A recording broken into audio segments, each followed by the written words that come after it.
If you, friends, are anything like me, a fan of the Metroidvania genre, then chances are you have already been following Crowsworn, a Hollow Knight-inspired Metroidvania. A game that I've been following the devs on Twitter for ages now, and they've been posting loads of stuff, snippets of animation, etc, etc, etc. And a lot of people are saying, oh yeah, it's a Hollow Knight ripoff. I hate that. I hate that so much. Just because it's got a hand-drawn animation with a slight cel-shaded look to it does not make it a Hollow Knight ripoff. Yeah, there's a couple of things in the kind of initial GIFs and videos and stuff that we've seen that do look a little bit Hollow Knighty. But generally speaking, no. As you can see, the Kickstarter, I assume this is live. I don't know. I don't use Kickstarter a lot. But they've got a 72 and a bit £1,000 goal, and it's been live about 10-15 minutes, something like that. So clearly they're doing all right, and they're kind of likely to hit their funding goal. Obviously I've already backed it, but I didn't actually read the page. Haven't read any of this. So I figured let's just take an actual look at what is here and available on this. So it's created by Mongoose Rodeo, Rodeo, even an independent game development studio based in London, Canada. Aleksandar Kuzmanovic. Name rings a bell. Is he the guy that did Unworthy? Here it is. It's the guy. I thought it was. That's why I'm following him.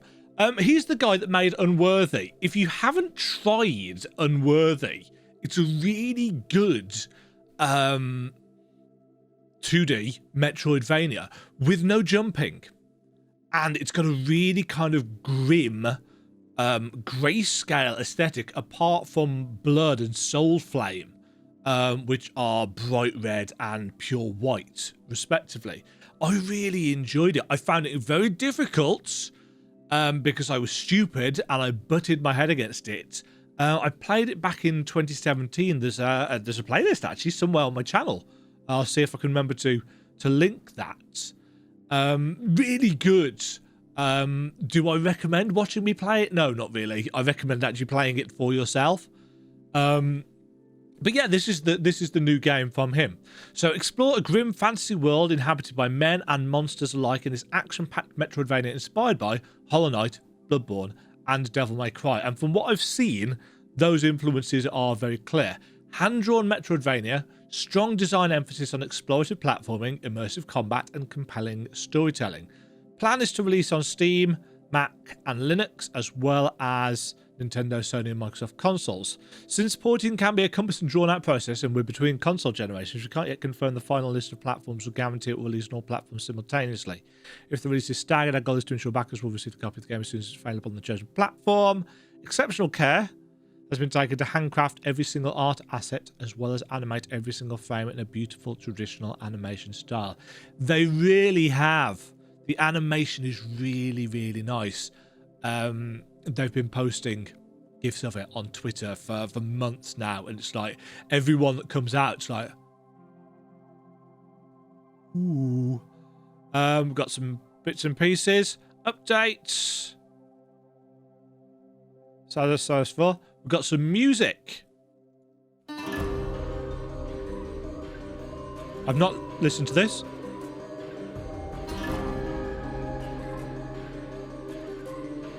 JJ Ipsum.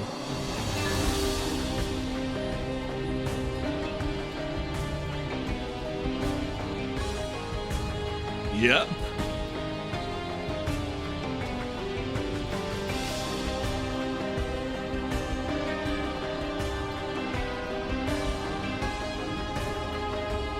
Liking this.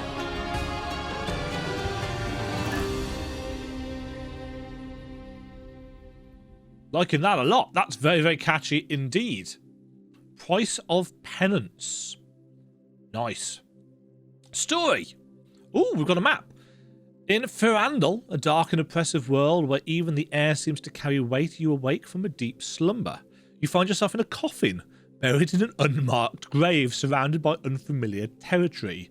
Seemingly void of purpose, you venture forth, gather your party before venturing forth, attempting to retrace your steps, and regain your lost memories. That's actually not a very big image. Go away, Pinterest thing. Can't tell a huge amount about that from this. We've got some funky lake bits. We've got some fiery darkness and definitely kind of lavary stuff over in the far right. We've got some poison sewers, I would imagine, because there's always poison sewers. We've got like something like a witch's hovel or something like that. Gaseous caverns, frothing water. That's a really funky looking map. Leaving your grave behind, you discover the small dilapidated village of Angstel. The village is inhabited by peculiar characters with unknown intentions. The inhabitants speak of a world cursed by a dark god. They speak of a world forced into perpetual penance for the sins of its fathers. Attempting to unravel the mysteries surrounding Angstel sends you down a perilous path.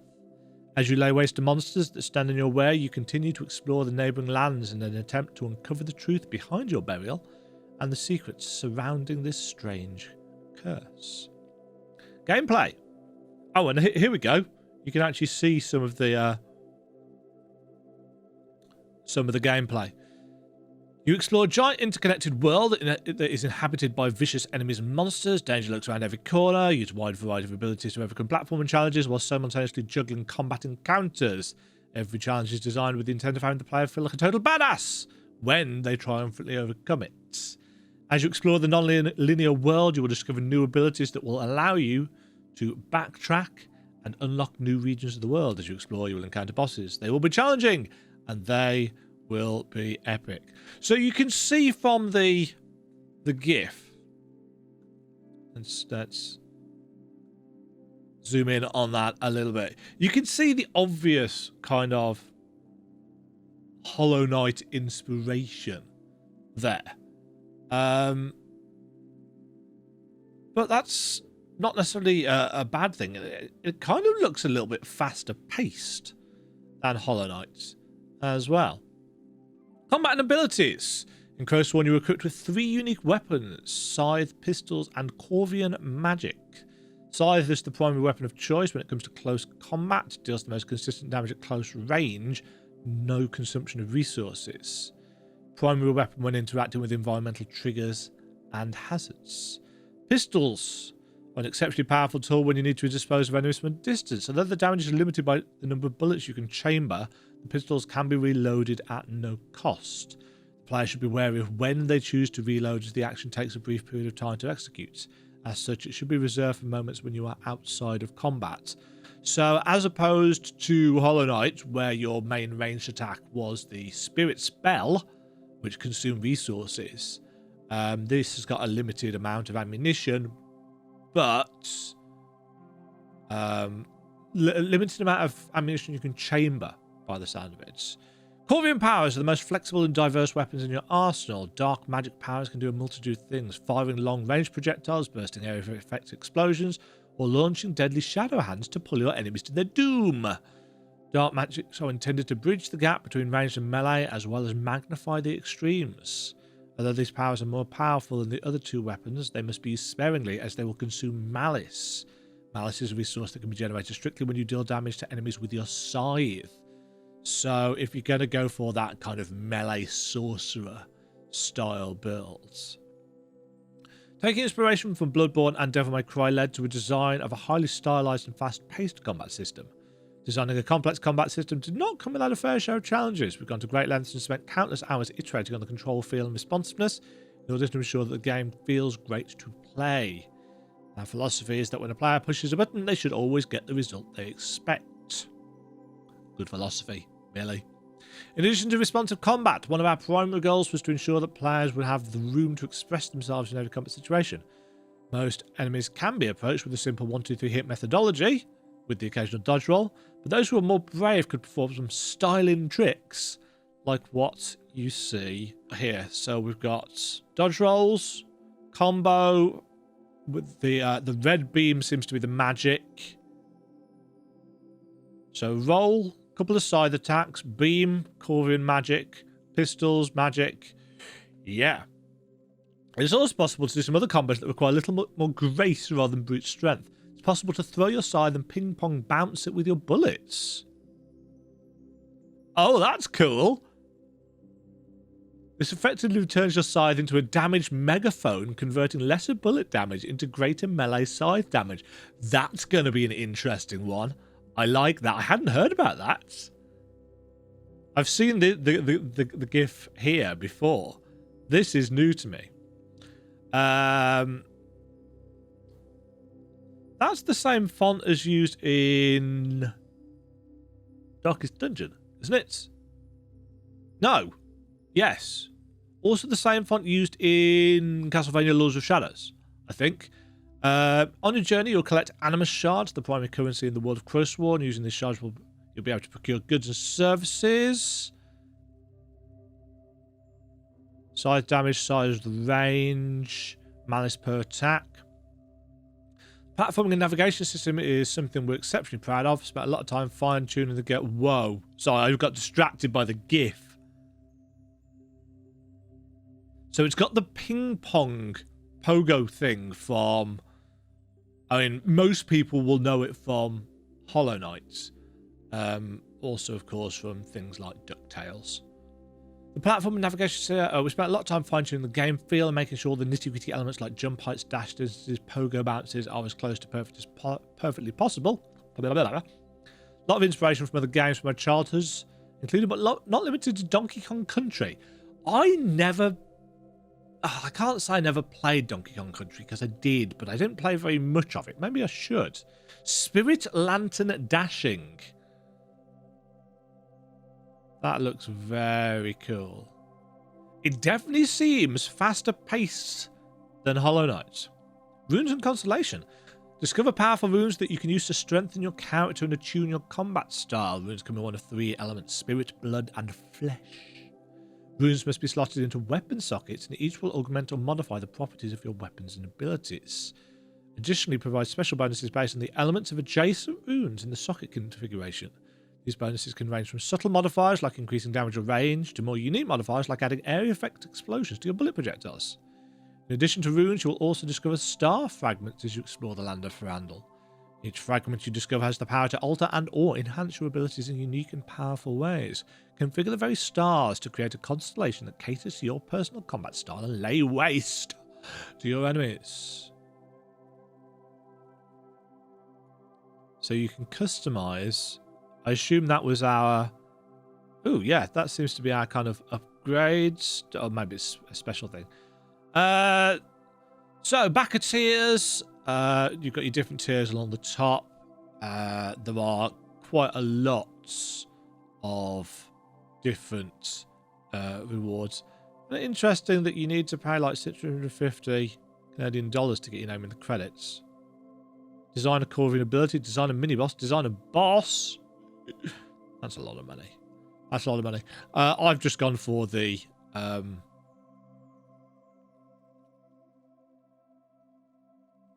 one, the beta demo. Although I could upgrade to the exclusive prototypes. Might do that. See how I feel. Fangamer, they're doing physical copies. There's going to be an art and lore book as well. Get a little plushie with the 275, t-shirt with the 320, and so on and so forth.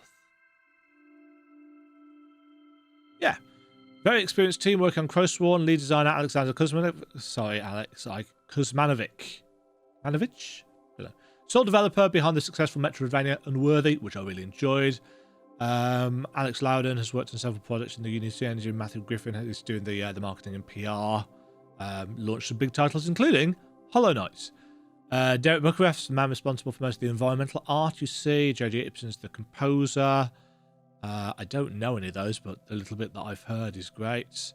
And Dalibor Bekovic, sorry, is our resident sound designer. Worked on the sound effects for Unworthy, which was really good, actually. I really like the music for Unworthy, and in fact, do listen to the soundtrack still, now and again. That's what the money's being spent on. Obviously, we've got the various risks and rewards. That's going to take forever to scroll back up that way. And we've got a trailer.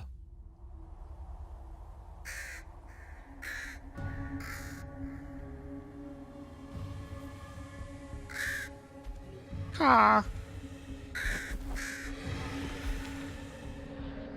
So this is the grave, I'm assuming.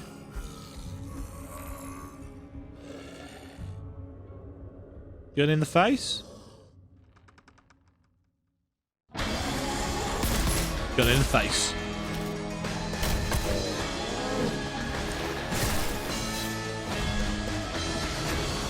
Woo! Well, that's... Slice.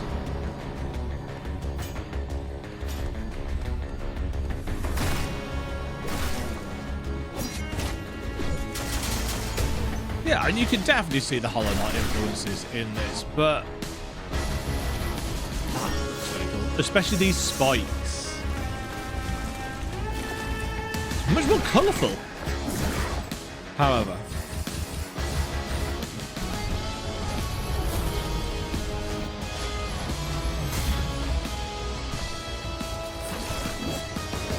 I'd argue, actually, that the main character is smaller than the knight.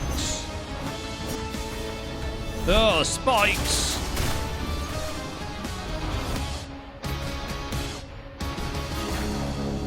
Yes.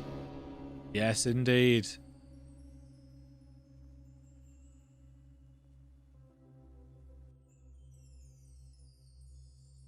The project is at 47% of its goal. Yeah. It's doing all right then. Really? It's doing all right. So, as I've said, if you are into Metroidvanias, if you enjoyed Unworthy, like I did, if you are a fan of action games or Hollow Knight, etc., etc., etc., chances are you probably already following this, and you may be one of the 730 plus people that have already backed it. But if you're not, and I know there are some people that follow this channel just because of the Metroidvania maps that I've made, this might be something to look into. Until next time, folks, this has been Demagen, revealing and showing and enticing you with Crowsworn, which is a really cool premise and a cool title. And yes, I was looking for Skyward Sword HD. I didn't even realise that was on there. Until next time, stay safe. Cheerio. Thank you very much for watching. If you enjoyed the video, why not click the like button and consider subscribing. Remember, you can ring the bell notification icon to get notified when new videos go live. And until next time, cheerio.